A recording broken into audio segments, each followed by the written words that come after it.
ଆଉ ଭାଇ କ'ଣ ଚାଲିଛି? ହଁ ଭାଇ ସବୁ ଠିକ୍। ଆଉ ତୁମର କୁହ? ଆରେ ମୋର କ'ଣ ୟାର, ଡିଗ୍ରୀ ଚାଲିଛି, କମ୍ପ୍ଲିଟ୍ ହେଇଯାଉ, କେଉଁ ଗୋଟେ ଭଲ କମ୍ପାନୀ ଦେଖି ଲଗେଇଦେବି ଜବ୍। ଆଉ ଡିଗ୍ରୀ ଫାଷ୍ଟ ଏଇଟା କୁହ, ତୁମ ପାଖରେ ସ୍କିଲ୍ କ'ଣ ଅଛି? ଆରେ ସେମିତି କିଛି ନାହିଁ ୟାର, ସେଇଟା ସବୁ ଫାଲତୁ ଜିନିଷ। ଫାଲତୁ କଥା? ଆସ ତୁମକୁ ଗୋଟେ କାହାଣୀ ଶୁଣୁଛି।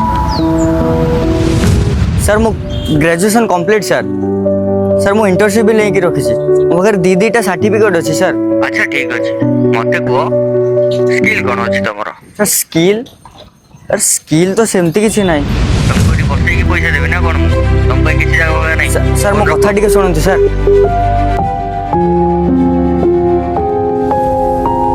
ହ୍ୟାଲୋ ବୋଉ, ତୁ ବୁଝୁନୁ କ'ଣ ପାଇଁ? ମୋର ଏ ପାଠ ପଢ଼ାରେ ମନ ଲାଗୁନି, ମୋତେ ଏ ପାଠ ପଢ଼ିବାର ହିଁ ନାହିଁ। ମୋତେ ଫିଲ୍ମ ମେକର ବନିବାର ଅଛି, ଫିଲ୍ମ ବନିବାର ଅଛି। ବାବାରେ, ତୁ ତ ଜାଣିଛୁ ଆମେ ମିଡିଲ କ୍ଲାସ ଘରର ଲୋକ। ଏ ଫିଲ୍ମ ଆମକୁ ଖାଇବାକୁ ଦେବନି। ଯଦି ଘର ଚଳାଇବାର ଅଛି, ଭଲ ପାଠ ପଢ଼ି ଭଲ ମଣିଷ ହେ। ଆଜି ଏସବୁରୁ ଗୋଟେ କଥା ବୁଝିପାରିଲି କି ଜୀବନରେ ଡିଗ୍ରୀ ନାହିଁ, ଠିକ୍ ଡାଇରେକ୍ସନ୍ ଦରକାର। କାହିଁକି ନା ଡିଗ୍ରୀ ଥାଉ କି ନଥାଉ, ଯଦି ମଞ୍ଜିଲ ତମର ଅଛି ନା, ତ ରାସ୍ତା ବି ତମର ହେବ।